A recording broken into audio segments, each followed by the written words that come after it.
told you that I am a brilliant human being? I was just sitting here in my bed thinking of a video idea, and then it came to me. Relationship advice. Now, if you know me personally, you know that I've been in a few relationships, and like not, alright, I'm not kidding anyone. I've never been in a relationship at all. I've never made eye contact with a member of the opposite sex, but, oh, that was awkward. I'm just gonna give the relationship advice because I feel like I have positive and, how do I word this, informative information to feed to the society about relationships, because, I don't know, I just feel like I'm a very observing person. I notice everything and I remember everything, so stories that people have told me about their relationships, I just kind of fed off into, and I will be sharing the scenarios with you, what to do when blank happens. Okay, the first one, he or she cheats on you. Okay, date their brother or sister. I found that, that has worked best for me. Wait, no. Yes, date their brother and sister. No, it hasn't worked for me. I've not tried it yet, but just date their brother or sister, and then see, because you'll still go to their house, and you're just trying to make them jealous. But the good way to make them jealous, date their sibling, so that they still see you, but you're so happy with their sibling when really you're not. Like, you go back home after going to their house and you cry yourself to sleep every night because you don't love the sibling, you love the person, but you're trying to make them jealous because they've obviously moved on. Positive reinforcement, you need to date their sibling. Okay, if the sibling is a small child or a grown adult already married, then I would say,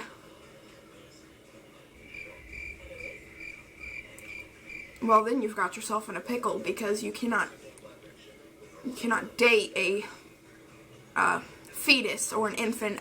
That's just wrong. Or somebody that is married, that is also wrong. That is adultery.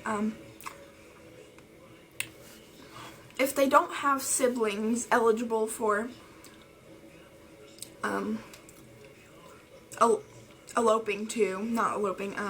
becoming an item with them, I would say go for their best friend. Go for it. Go for their best friend. Take them. Say their best friend's Tyler, take Tyler. Take Tyler, make Tyler fall in love with you. Then he'll take you on a date, and you will make, Joshua, say his name that you're still in love with. Joshua will be so mad. He will stop being friends with Tyler, which immediately creates two problems there. I mean, you're already trying to make him jealous, and Joshua and Tyler aren't friends anymore. They no longer speak. They have deleted each other's numbers from their cell phone. Have Tyler take you on a date. Preferably the date is at Joshua's house. That is the best way to make sure that Joshua knows that you guys are on a date. You do it in his kitchen, and you use his spaghetti noodles and sauce to make your dinner. You will then ask his mother if you can rent out the kitchen for the night, and make sure that Joshua is home too. Make sure Joshua can't leave. Joshua must sit at the table with you two, observing the date. Best way to make him jealous, if he cheated on you. Back to my thesis, if he cheated on you, make him jealous by going on a date in his kitchen. If brother and or sister is not eligible for bachelorette dating, then okay. Alright, scenario 2.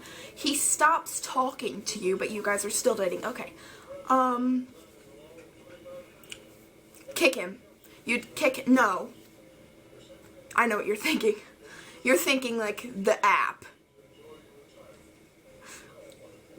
You physically take your... Taylor?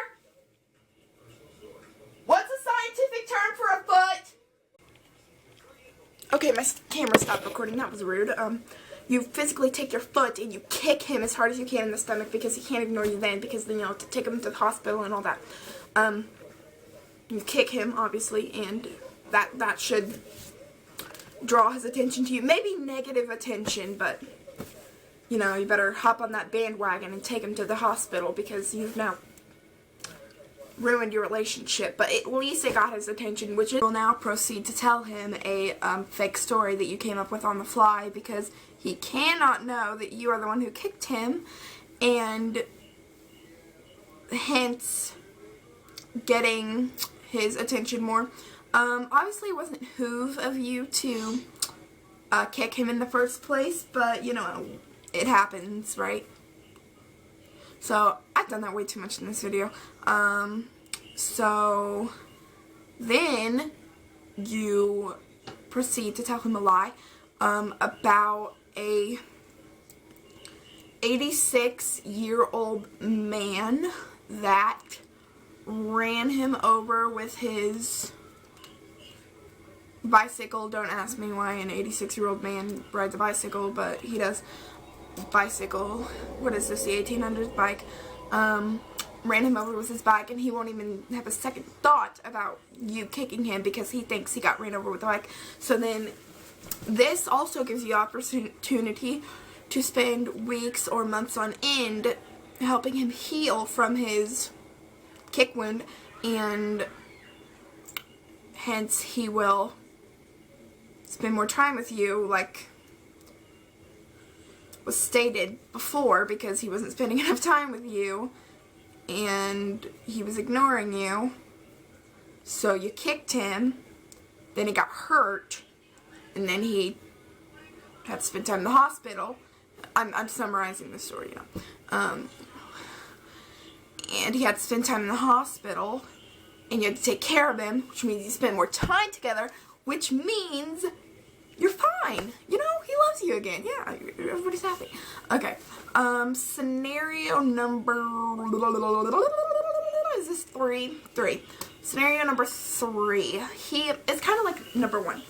He flirts with other girls. Not cheating, perhaps, but he flirts with them, but you guys are still dating. Okay. From personal experience, I'm totally lying.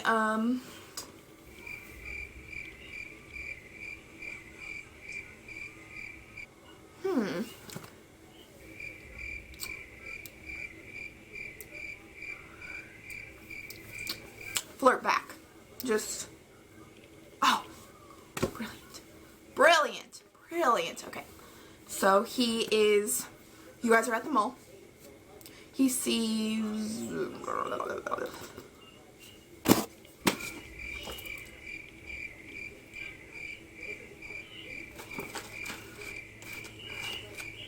Hazel. He sees Hazel, and you see him run up to Hazel. And Hazel is gorgeous, you know. Her eyes are hazel. I don't know.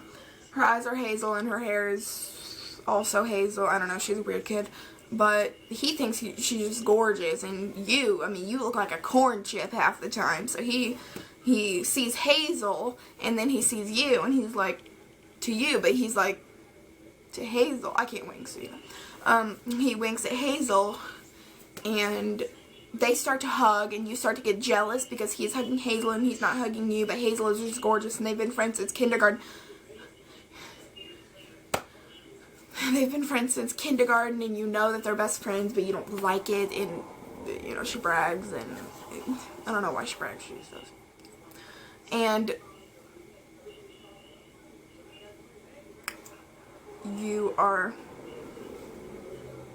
at the mall with him. His name is Carlos. I don't know.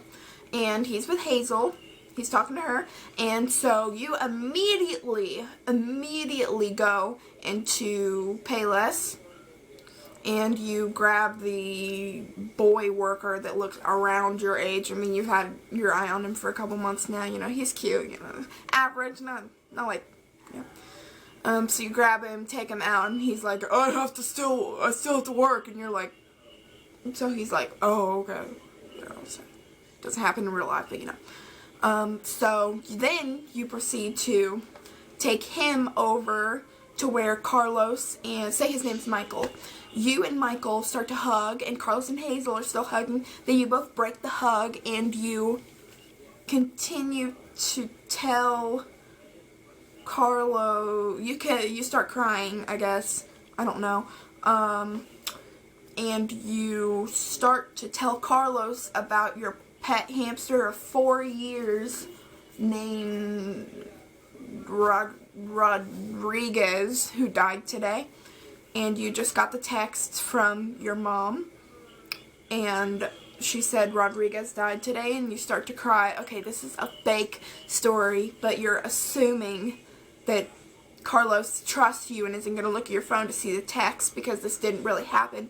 But so you start to think about the scene in Titanic where Rose says that she'll never let go, but then she lets go of Jack 2 seconds after she says that. We all know the scene.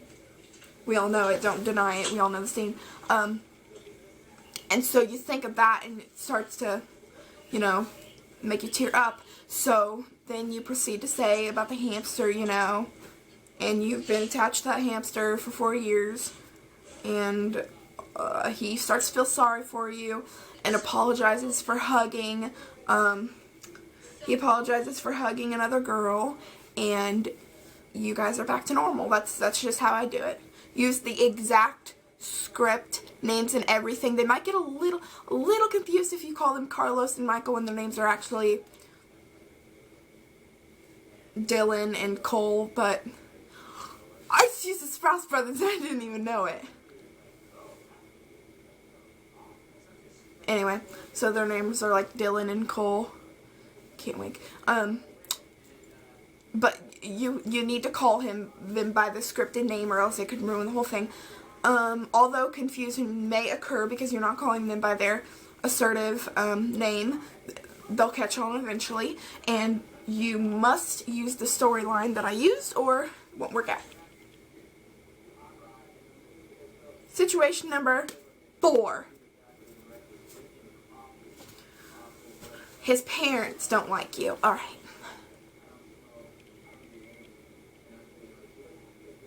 There's only one logical explanation to this one. Hypnosis. You hypnotize his parents.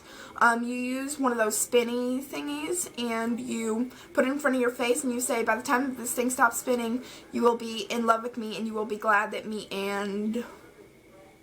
I can't think of a boy's name. Josh, Jennifer, John, David... Josh, Janet, John, David, Jill, Justin, Ginger, Josiah, Joanna, Jedediah, Jeremiah, Jason, James, Justin, Jackson, Johanna, Jennifer, Jordan. Where was I even going with this? I had to go through all the Duggars names because I have so many boys, so I was just... Jordan's actually a girl, but Jordan's also a boy's name, so we're using it. You know, we're just going to go with it. And... that's awkward. But, you know, and so they're like, by the time that this thing stops, you will, in fact, be okay with me and Jordan dating, and their parents like, you know, obviously they don't say anything, they're being hypnotized. Do you know anything about hypnosis? Because I don't. But anyway, so then the dial stops spinning, and they're like, I'm sorry.